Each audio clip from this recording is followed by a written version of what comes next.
Hello, আমি robo. বেরিয়ে পড়লাম ঘুরতে। কোথায় যাচ্ছি বলবো কেন?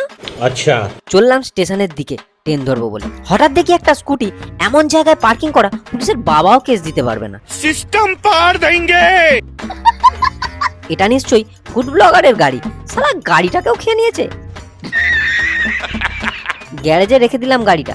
এই গ্যারেজ আবার 11টার পরে সাইকেল বাইক রাখা যায় না, তারপরে মনে হয় ট্রাক বাস রাখা হয়। চলে এলাম কোমাগাতা মারু। এখানে আবার টিকিট কাউন্টারের কাকু কই মিলগার ঋত্বিক রোশনের ফ্যান হয়, টাকা দিতেই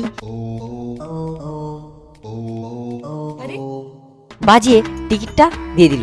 क्या बात है सर, क्या बात है सर। সেলফি ক্যামেরায় চোখ যেতেই চমকে উঠলাম। সালা এটা আমি তো, দেখাই যাচ্ছে না।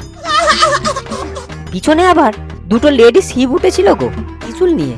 अच्छा এই বাড়িটা আবার আমার বাড়ির চেয়ে একটু বড়। টালিগঞ্জে নামলাম, নেমেই হাঁটতে থাকলাম। ছাতাটা মাথায় ধরতেই নিজেকে জমিদার জমিদার ফিল হচ্ছিল। এবার আন্ডারগ্রাউন্ডে নামলাম, মেট্রোর টিকিট কেটে নিলাম। ওরে শালা, এ তো অদ্ভুত ম্যাচিং রে ভাই। সবার বিপদ ওখানে আর আমার বিপদ এখানে। अब तू गया बेटा। এলাম এসপ্ল্যানেড। এবার হেঁটে যাব ওয়েলিংটন। এটা হচ্ছে কলকাতা শহরের সবচেয়ে দ্রুততম যানবাহন। गजब बेइज्जती है। পুলিশটা ইউটিউবে হয়তো চেক করছিল যারা হেঁটে যাচ্ছে তাদের কি করে কেস দেয়া যায়। এতটাই গরম যে এই দাদা আবার এসি সঙ্গে নিয়ে ঘুরতেছে গো। এটা কি যুদ্ধের বিমান শুনেছিলাম, এটা আবার যুদ্ধের বাইক দেখছি।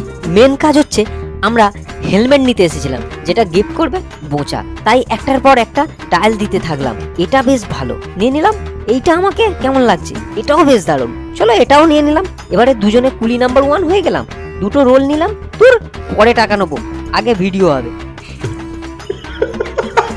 চললাম এবার বাড়ির দিকে। এখানেই শেষ আমার মিনি ব্লগ। এমন ফালতু মিনি ব্লগ দেখতে প্লিজ সাবস্ক্রাইব। Okay bye.